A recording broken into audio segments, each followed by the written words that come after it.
అజిత్ కుమార్ నటించిన తాజా gangster drama good bad ugly box office ను కుదిపేస్తోంది.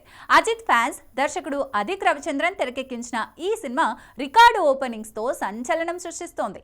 తమిళనాడుతో పాటు ఓవర్సీస్ మార్కెట్లోనూ అజిత్ కెరీర్లోనే హైయెస్ట్ కలెక్షన్లను రాబడుతోంది.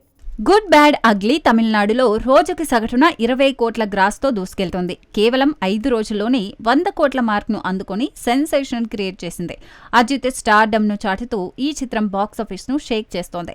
మైత్రి మూవీ మేకర్స్ నిర్మించిన ఈ సినిమాకు జీవి ప్రకాష్ సంగీతం అదనపు ఆకర్షణ. అజిత్ ఖాతాలో మరో సూపర్ హిట్ చేరినట్లే. మొత్తానికి అజిత్ మ్యాజిక్ మళ్లీ రిపీట్ అయింది.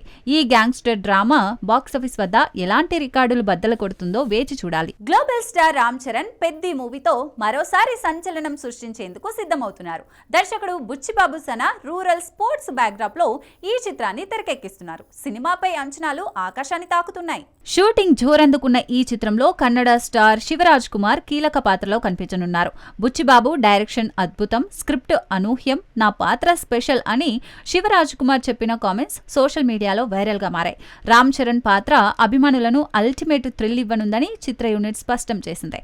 జాన్వీ కపూర్ హీరోయిన్ గా నటిస్తున్న ఈ మూవీ యాక్షన్, ఎమోషన్, స్పోర్ట్స్ డ్రామాతో బాక్సాఫీస్ ను కుదిపేయనుంది. గ్లోబల్ స్టార్ రామ్ చరణ్ సినీ ప్రియులకు బిగ్ ట్రీట్ ఇవ్వబోతున్నాడు. అతను రాబోయే చిత్రాలు పాన్ ఇండియా సినిమా స్థాయిని మరింత ఎత్తుకు తీసుకెళ్లనున్నాయి. ప్రస్తుతం రామ్ చరణ్ నటిస్తున్న పెద్ది చిత్రంని దర్శకుడు బుచ్చిబాబు సనా రూపొందించగా అభిమానుల్లో భారీ అంచనాలు రేకెత్తిస్తోంది. ఈ పాన్ ఇండియా చిత్రం తర్వాత సుకుమార్తో మరో భారీ ప్రాజెక్టులో చరణ్ నటించనున్నాడు. అయితే సంచలన దర్శకుడు సందీప్ రెడ్డి వంగాతో రామ్ చరణ్ కలిసి పనిచేయనున్నారనే రూమర్స్ హాట్ టాపిక్ గా మారాయి. ఈ కాంబో దాదాపు ఖాయమైనట్లు తెలుస్తుండగా అధికారిక ప్రకటన కోసం అభిమానులు ఆసక్తిగా ఎదురుచూస్తున్నారు. పెద్ది, సుకుమార్ ప్రాజెక్టు వంగాతో సంభావ్య కలయిక. ఈ 3 చిత్రాలు బాక్సాఫీస్ ను షేక్ చేయడం ఖాయమని ఫ్యాన్స్ ధీమాగా ఉన్నారు.